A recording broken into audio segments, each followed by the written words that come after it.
Organizational behavior. Strange title, don't you agree? But let's think about it for a second. September is my birthday month, and whenever September comes around, I make sure that I have had an annual physical. Now, there's a little procedure, a little diagnostic procedure that's conducted every time I have one of these. It's happened over the last 5 decades. It usually happens so quickly that I'm hardly aware that diagnostic practice has just taken place. It usually involves one of these little hammers, a tap to a knee and then a tap to the other.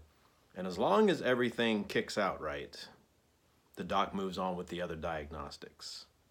However, should there be a sluggish response or no response at all, on that day, what seems to be a diagnostic process that we're hardly conscious of reveals that there may be a systemic problem that we need to become conscious of. And that question may raise more questions, which may raise more questions.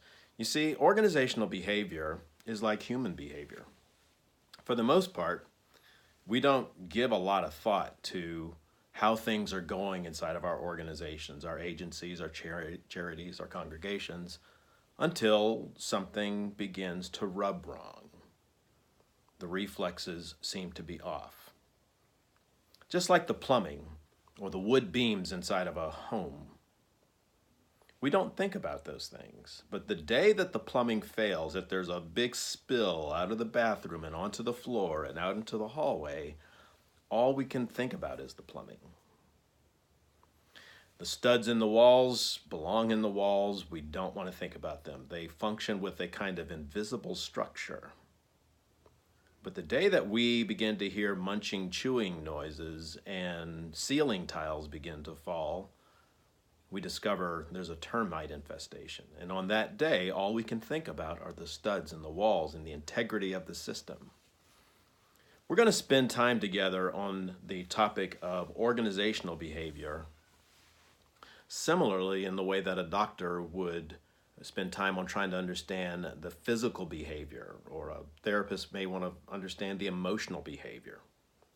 We think that organizations are big systems with lots of principles, theories, constructs, dashboards to be mastered. However, don't forget, every pilot who has ever flown is doing something that's fairly complicated. However, people do learn to fly by instruments.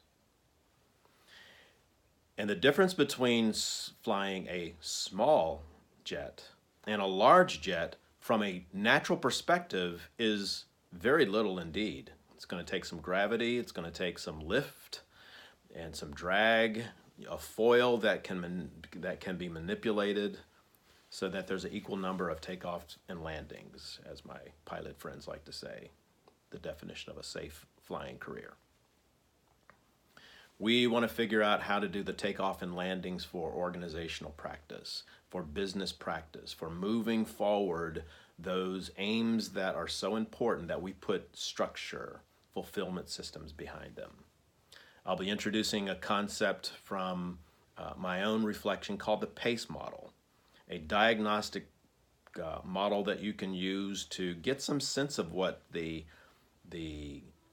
priorities are around a place or where there may be gaps. We'll be talking more about that as we get in the classroom. For now, welcome.